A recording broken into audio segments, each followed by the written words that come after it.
BCom part first, business administration का paper second, entrepreneurship and small business management. आज का topic है organisation structure of small scale industries, लघु उपक्रमों की संगठन संरचना। इसका लेक्चर फिफ्थ।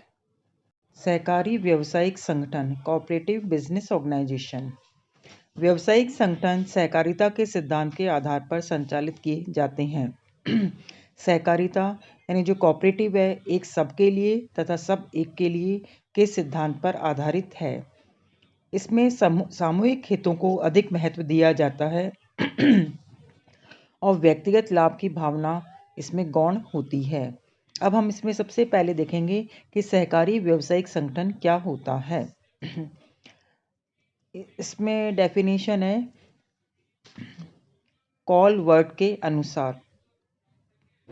सहकारिता एक ऐसा संगठन है जिसमें व्यक्ति मनुष्य की भांति स्वेच्छापूर्वक समानता के आधार पर स्वयं के आर्थिक हितों के वर्धन के उद्देश्य से आपस में संगठित होते हैं। नेक्स्ट डेफिनेशन है अंतर्राष्ट्रीय श्रम संगठन के अनुसार। सहकारिता उन व्यक्तियों का संगठन है जिनके प्राय साधन सीमित होते हैं और जो प्रजातांत्रिक ढंग से नियंत्रित व्यावसायिक संगठन की स्थापना करके समान आर्थिक लक्ष्य की प्राप्ति हेतु स्वेच्छा से आपस में मिलते हैं। उसके लिए आवश्यक पूंजी परस्पर उचित अनुपात में जुटाते हैं और व्यवसाय में निहित जोखिम और उसके अर्जित लाभों को परस्पर उचित अनुपात में विभाजित करने हेतु सहमत होते हैं। तो इस प्रकार से निष्कर्ष के तौर पर हम कह सकते हैं कि सहकारी संगठन विभिन्न व्यक्तियों का एक ऐसा ऐच्छिक संगठन है जिसमें समानता और परस्पर सहयोग के आधार पर सदस्यों के सामूहिक आर्थिक हितों के संवर्धन के लिए प्रयास किए जाते हैं। नेक्स्ट है सहकारी संगठनों के लाभ, एडवांटेजेस। फर्स्ट पॉइंट है इसमें सेवा भावना को प्रोत्साहन। सहकारी संगठन लाभ उद्देश्य के स्थान पर सेवा भावना से प्रेरित होकर कार्य करते हैं, अतः इससे अन्य संगठनों और समाज को भी सेवा भावना से कार्य करने की प्रेरणा मिलती है। नेक्स्ट है आर्थिक एकाधिकारों की समाप्ति। सहकारी संगठन समाज में जो इकोनॉमिक मोनोपोली है उसको समाप्त करने में महत्वपूर्ण रूप से योगदान प्रदान करते हैं। नेक्स्ट पॉइंट है मध्यस्थों में कमी। सहकारी संगठन उत्पादक और उपभोक्ता को नज़दीक लाने में सक्षम होते हैं, अतः इससे मध्यस्थों यानी जो मिडिल मैन है उसमें कमी आती है और मूल्यों में अनावश्यक वृद्धि नहीं होती है। नेक्स्ट है न्यूनतम लागत पर अच्छी वस्तुओं की प्राप्ति। सहकारी संगठनों से जो डिफरेंट उपभोक्ता है उनको न्यूनतम लागत पर अच्छी वस्तुओं की प्राप्ति हो सकती है, क्योंकि संचालन में मितव्ययिता, मध्यस्थों की संख्या में कमी और सेवा उद्देश्य के कारण वस्तुएं सस्ते मूल्य पर उपलब्ध हो जाती है। मांग और पूर्ति में संतुलन। सहकारी संगठन उपभोक्ताओं की मांग और पूर्ति में भी संतुलन स्थापित करने में महत्वपूर्ण रूप से योगदान प्रदान करते हैं, क्योंकि आवश्यकता के अनुरूप उचित मूल्य पर सभी वस्तुएं यथा समय उपलब्ध हो जाती है, जिससे मांग और पूर्ति में संतुलन स्थापित हो जाता है। नेक्स्ट पॉइंट है अच्छे श्रम संबंध। जब सहकारी संगठन सहकारिता सेवा भावना और पारस्परिक हितों पर आधारित होते हैं, अतः जो वर्कर्स है, श्रमिक है, उनके हितों की स्वतः ही सुरक्षा हो जाती है, जिससे श्रमिकों और प्रबंधकों के बीच में अच्छे संबंधों की स्थापना होती है। नेक्स्ट है रोजगार की सुरक्षा। सहकारी संगठन अपने सदस्यों को तथा अपने आपूर्तिकर्ता सहकारी संगठनों के सदस्यों को स्थायी रोजगार उपलब्ध करते हैं। ये अपने सदस्यों के उत्पादित माल के विक्रय की उचित मूल्य पर व्यवस्था करते हैं। इसी प्रकार ये उनके लिए कच्चे माल की आपूर्ति भी सुनिश्चित करते हैं, जिससे इसके जो डिफरेंट सदस्य हैं उनको रोजगार की सुरक्षा मिलती है। नेक्स्ट है लघु उद्योगों और कारीगरों की सुरक्षा। सहकारी संगठन लघु उद्योगों और कारीगरों को विशेष रूप से सुरक्षा प्रदान करते हैं। ये उद्योग या कारीगर अपने लिए आवश्यक सामग्री उचित मूल्य पर प्राप्त कर सकते हैं। इसी प्रकार से जो विभिन्न विपणन समितियों के माध्यम से उचित मूल्य भी प्राप्त कर सकते हैं। नेक्स्ट है जीवन स्तर में वृद्धि। सहकारी संगठन जो समाज के विभिन्न लोग हैं उनके जीवन स्तर को ऊंचा उठाने में भी महत्वपूर्ण रूप से योगदान प्रदान करता है। क्योंकि ये समाज के विभिन्न लोगों को अच्छी किस्म की और सस्ती वस्तुएं उपलब्ध कराते हैं। इससे लोगों में आपस में सहकारिता और सहयोग की भावना में वृद्धि होती है, जिससे समाज के लोगों का जीवन स्तर ऊंचा उठता है। नेक्स्ट है पूंजीवादी व्यवस्था के दोषों से मुक्ति। सहकारी संगठनों के कारण पूंजीवादी अर्थव्यवस्था के अनेक दोषों से मुक्ति मिल जाती है। इनके विकास से मिलावट, जमाखोरी, मुनाफाखोरी, भ्रष्टाचार, श्रम आंदोलन, अनुचित प्रतिस्पर्धा आदि दोषों से सहज ही मुक्ति मिल जाती है। एंड लास्ट पॉइंट है करों में छूट। सहकारी संगठनों को कर संबंधी अनेक रियायतें उपलब्ध होती है, जैसे आयकर, संपदा कर, मुद्रांक कर, उत्पादन शुल्क, बिक्री कर आदि में अनेक प्रकार की रियायतें सहकारी संगठनों को प्राप्त होती है। नेक्स्ट हेडिंग है सहकारी संगठनों के दोष या समस्या, डिसएडवांटेजेस और problems of cooperative societies. First point है इसमें पूंजी की कमी। सहकारी संगठनों का सबसे बड़ा दोष लैक ऑफ कैपिटल है। ये जो सहकारी संगठन है ये प्राय सरकारी और वित्तीय संस्थाओं के ऋणों पर निर्भर करते हैं, अतः अधिक सफलता प्राप्त नहीं कर पाते हैं। नेक्स्ट है अकुशल प्रबंध। इन संगठनों में एक बड़ा ड्रॉबैक यह भी है कि इनका प्रबंध अकुशल होता है, इनएफिशिएंट होता है। इनके प्रबंधकों और कर्मचारियों में प्रॉपर नॉलेज और जो मैनेजरियल एबिलिटी है उनका प्राय अभाव पाया जाता है। नेक्स्ट है समन्वित कार्यक्रम का अभाव। भारत में सहकारी संगठनों की असफलता के पीछे सबसे बड़ा प्रमुख कारण यह है कि इनके विकास के लिए कोई भी समन्वित कार्यक्रम यानी कोई इंटीग्रेटेड प्रोग्राम एक साथ प्रारंभ नहीं किया गया है। नेक्स्ट पॉइंट है कुछ ही व्यक्तियों का प्रभुत्व। सहकारी संगठनों पर कुछ ही प्रभावशाली व्यक्तियों का प्रभुत्व रहा है। इन व्यक्तियों में भी सरकारी अधिकारी, राजनीतिक नेता आदि का प्रभुत्व अधिक बढ़ गया है, जिसके कारण सामान्य व्यक्ति के हितों की अवहेलना होने लगी और ये संगठन असफल होने लगे। नेक्स्ट पॉइंट है नियमित अंकेक्षण और निरीक्षण का अभाव। सहकारी संगठनों का नियमित रूप से अंकेक्षण और निरीक्षण भी नहीं किया गया। इसके कारण इनके खातों में इरेगुलरिटी बढ़ती गई और दिन प्रतिदिन के कार्यों का निरीक्षण भी यथा समय नहीं किया गया, जिसके कारण ये संगठन असफल होते चले गए। नेक्स्ट पॉइंट है योग्य नेतृत्व का अभाव। इन संगठनों के असफल होने पर एक प्रमुख कारण यह भी रहा कि इनमें नेतृत्व यानी लीडरशिप का अभाव रहा।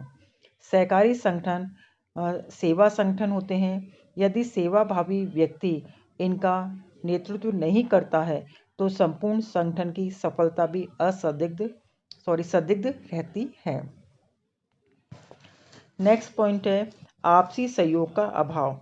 भारत के सहकारी संगठनों में आपसी सहयोग का भी प्राय अभाव देखने को मिला है। कई बार तो इनमें आपसी संघर्ष भी होते हैं, जिसके कारण ये संगठन असफल हो जाते हैं। नेक्स्ट है असमान विकास। हमारे देश के सभी राज्यों में सहकारी संगठनों का विकास समान गति से नहीं हुआ है। दक्षिण राज्यों में तो इनका विकास अधिक हुआ है, लेकिन उत्तर पूर्वी राज्यों में सहकारी संगठनों का विकास बहुत कम हुआ है। नेक्स्ट पॉइंट है लोकतांत्रिक व्यवस्था का पालन नहीं। सहकारी संगठनों में कहने को लिए तो लोकतांत्रिक व्यवस्था का पालन किया जाता है, लेकिन व्यवहार में इस व्यवस्था का कोई पालन नहीं होता है। यथा समय न तो इनके इलेक्शन होते हैं, न ही प्रॉपर ऑडिट ही वार्षिक सामान्य सभा में तथा वार्षिक लेखे आदि की सूचना भी प्राय सदस्यों को प्राप्त नहीं हो पाती है। लास्ट पॉइंट है पक्षपात और भ्रष्टाचार।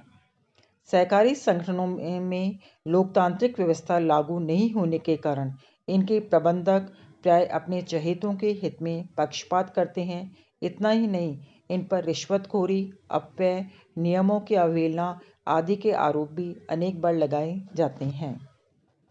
नेक्स्ट मेन हेडिंग है व्यावसायिक स्वामित्व के प्रारूप का चुनाव, selection of form of the business ownership. इसके डिफरेंट लेक्चर्स में मैंने आप लोगों को व्यावसायिक संगठन के विभिन्न प्रारूपों के बारे में चर्चा की। अब प्रश्न ये उत्पन्न होता है कि किसी भी संस्था के लिए, किसी भी उद्योग के लिए कौन से व्यावसायिक स्वामित्व के प्रारूप का चुनाव करना चाहिए। नए व्यवसाय के प्रारंभ करने के लिए एक व्यवसायी को अपने व्यवसाय के संगठन के लिए कोई ना कोई प्रारूप चुनने की आवश्यकता पड़ती है।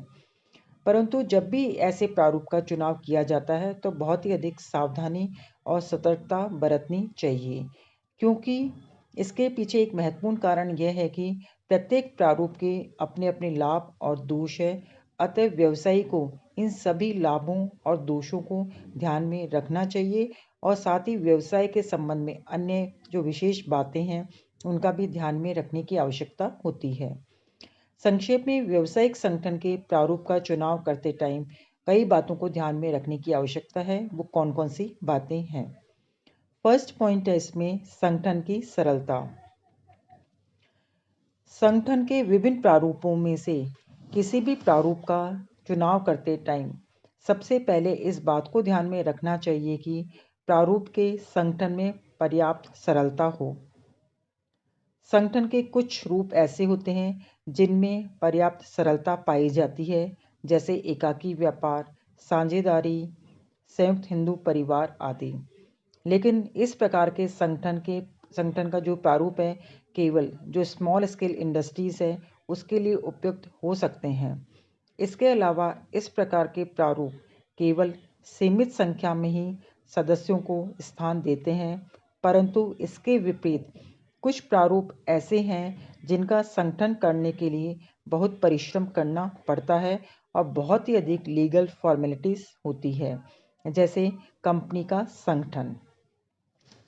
नेक्स्ट पॉइंट है पूंजी प्राप्ति की सरलता। संगठन के प्रारूप का चुनाव करते टाइम दूसरी इम्पोर्टेंट बात यह है कि व्यवसाय में आवश्यक पूंजी सरलता से प्राप्त हो सके। जब कभी आवश्यक पूंजी एक व्यक्ति या परिवार ही जुटाने में समर्थ हो तो एकाकी स्वामित्व या संयुक्त हिंदू परिवार में व्यवसाय की स्थापना की जा सकती है। लेकिन जब ऐसा संभव न हो तो पार्टनरशिप या कंपनी प्रारूप को चुना जा सकता है। साझेदारी से एकाकी स्वामित्व और संयुक्त हिंदू परिवार व्यवसाय की अपेक्षा अधिक पूंजी प्राप्त की जा सकती है और कंपनी की दशा में तो पार्टनरशिप की तुलना में कई गुना अधिक पूंजी प्राप्त की जा सकती है। नेक्स्ट पॉइंट है जोखिम, रिस्क। किसी विद्वान ने ठीक ही कहा है कि व्यवसाय जोखिम का खेल है। बिना जोखिम उठाए व्यवसाय में लाभ अर्जित नहीं किया जा सकता है। लेकिन प्रत्येक व्यवसाय यह चाहता है कि उसे कम से कम रिस्क उठानी पड़े और अधिकाधिक मात्रा में लाभ प्राप्त हो। इसलिए कई व्यवसायी ऐसे प्रारूप को अपनाते हैं जिसमें कम से कम जोखिम उठानी पड़े। नेक्स्ट पॉइंट है प्रबंधकीय अधिकार। कुछ व्यवसाय ऐसे होते हैं जिनमें व्यवसाय के स्वामी या स्वामियों के हाथों में सारे प्रबंधकीय अधिकार यानी मैनेजरियल अथॉरिटी सेंट्रलाइज होती है। लेकिन कुछ व्यवसाय ऐसे होते हैं जिनके स्वामी सभी प्रबंधकीय अधिकार अपने जो वेतनभोगी कर्मचारी है उन पर छोड़ देते हैं। जब प्रबंधकीय अधिकारों को स्वामियों तक सीमित रखना हो तो एकाकी व्यापार और साझेदारी उपयुक्त रहते हैं। लेकिन यदि सभी प्रबंधकीय अधिकार वेतनभोगी कर्मचारियों के हाथों में सौंपे जा सकते हैं तो कंपनी का निर्माण किया जा सकता है। नेक्स्ट पॉइंट है स्वामित्व हस्तांतरण, ट्रांसफर ऑफ ऑनरशिप। व्यवसाय के संगठन के प्रारूप का चुनाव करने में स्वामित्व के हस्तांतरण को भी ध्यान में रखना चाहिए। व्यवसाय को पूर्ण रूप से यह देख लेना चाहिए कि क्या व्यवसाय के चलते समय में ही स्वामित्व के हस्तांतरण की सुविधा उपलब्ध हो सकेगी अथवा नहीं। यदि स्वामी ऐसा चाहते हैं तो व्यवसाय को पब्लिक कंपनी तथा एकाकी संगठन के प्रारूप में संगठित करना होगा। यदि विपरीत अवस्था है तो व्यवसाय को निजी कंपनी अथवा साझेदारी के रूप में संगठित किया जा सकता है। नेक्स्ट पॉइंट है विस्तार की संभावनाएं। व्यवसाय के संगठन के प्रारूप के चुनाव में व्यवसाय के विस्तार की संभावनाओं को भी ध्यान में रखना अत्यंत आवश्यक है। यदि व्यवसाय वर्तमान में छोटे पैमाने पर है लेकिन इन फ्यूचर इसके विकास की पॉसिबिलिटीज है तो ऐसे व्यवसाय के लिए एकाकी स्वामित्व उपयुक्त नहीं होगा। इसके लिए पार्टनरशिप या कंपनी स्वरूप अधिक उपयुक्त माना जाता है। नेक्स्ट पॉइंट है व्यवसाय का भौगोलिक कार्य क्षेत्र। व्यवसाय का भौगोलिक कार्य क्षेत्र भी व्यवसाय के प्रारूप को प्रभावित करता है। यदि व्यवसाय स्थानीय है तो एकाकी व्यापार स्थापित किया जा सकता है। अगर व्यवसाय का जो क्षेत्र है वो देश विदेश तक फैला है तो कंपनी प्रारूप अधिक उपयुक्त माना जाता है। नेक्स्ट है व्यवसाय में परिवर्तन की सुविधा। व्यवसाय में अगर मान लो स्थापना के पश्चात कई बार ऐसे अवसर आते हैं जबकि संस्था अपने द्वारा उत्पादित वस्तुओं, बाजारों, भौगोलिक क्षेत्र आदि में परिवर्तन करती है। इन सब परिवर्तन के लिए संगठन के प्रारूप में भी परिवर्तन करना न पड़े, इस बात का ध्यान प्रारूप का चुनाव करते समय अवश्य करना चाहिए। नेक्स्ट है सरकारी नियंत्रण। संगठन के प्रारूप का चुनाव करते टाइम सरकारी नियंत्रण को भी ध्यान में रखने की आवश्यकता है। कुछ प्रारूपों के लिए डायरेक्टली रूल्स एंड रेगुलेशंस बने हैं जैसे कंपनी एंड पार्टनरशिप, जबकि कुछ अन्य प्रारूपों को इनडायरेक्ट वे में उनके लिए रूल्स एंड रेगुलेशंस का पालन करना पड़ता है। नेक्स्ट है व्यावसायिक गोपनीयता। एक व्यवसाय की कुछ बातें गुप्त होती है जिन पर व्यवसाय की कुशलता निर्भर करती है। इसलिए एक व्यवसायी को व्यावसायिक संगठन के प्रारूप का चुनाव करते टाइम इस बात का ध्यान रखना चाहिए कि प्रारूप ऐसा चुने जिससे व्यवसाय में सभी गोपनीय बातें गुप्त रखी जा सके। नेक्स्ट पॉइंट है कर भार। व्यावसायिक संगठन का प्रारूप ऐसा हो जिस पर जो कर भार है वो कम से कम पड़े। जैसे एकाकी व्यापार और साझेदारी में तो व्यक्तिगत रूप से एकाकी व्यापारी और साझेदारों पर लगता है, जबकि कंपनी पर कर प्रत्यक्ष रूप से लगता है। नेक्स्ट है निरंतरता और स्थायित्व। व्यावसायिक सफलता बहुत कुछ इस बात पर निर्भर करती है कि वह व्यवसाय लंबी अवधि तक चलता रहे। जो व्यावसायिक संस्था लंबे समय तक कार्य करती है वही अपनी जो फुली जो कैपेसिटी है उसका यूटिलाइजेशन कर सकती है और न्यूनतम लागत पर मैक्सिमम प्रोडक्शन कर सकती है। इसके विपरीत यदि कोई संस्था थोड़े समय में ही चलकर बंद हो जाती है तो वह न व्यवसाय के लिए और न समाज के लिए हितकर होती है। नेक्स्ट है उत्पादन या वितरण का पैमाना। व्यावसायिक संगठन के प्रारूप का चुनाव करते टाइम उत्पादन या वितरण का पैमाने को भी ध्यान में रखने की आवश्यकता होती है।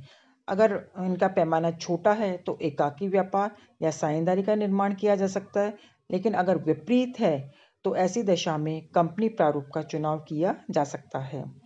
नेक्स्ट पॉइंट है वैधानिक उपयुक्तता। संगठन के प्रारूप का चुनाव करते टाइम वैधानिक उपयुक्तता को भी ध्यान में रखना चाहिए। एंड लास्ट पॉइंट है संचालन में मितव्ययता। व्यवसाय के संगठन के प्रारूप का चुनाव करते टाइम उसके संचालन में मितव्ययता को भी ध्यान में रखना चाहिए। अतः ऐसे प्रारूप का चुनाव करना चाहिए जिसमें मितव्ययता पूर्वक व्यवसाय का संचालन किया जा सके। तो इस प्रकार से हम कह सकते हैं कि व्यवसाय के प्रारूप का चुनाव करते टाइम ये जो डिफरेंट बातें हैं इन सभी बातों में से मतलब मैक्सिमम बातों को ध्यान में रखने की आवश्यकता है। तभी जो भी व्यवसाय के प्रारूप का चुनाव किया जाता है तो उस व्यवसाय के प्रारूप का चुनाव करके व्यवसाय को अधिकतम यानी लंबे समय तक जीवित रखा जा सकता है और सफलता अर्जित करवाई जा सकती है। तो इस प्रकार आज का लेक्चर यहीं पे ख़त्म होता है। Thank you very much.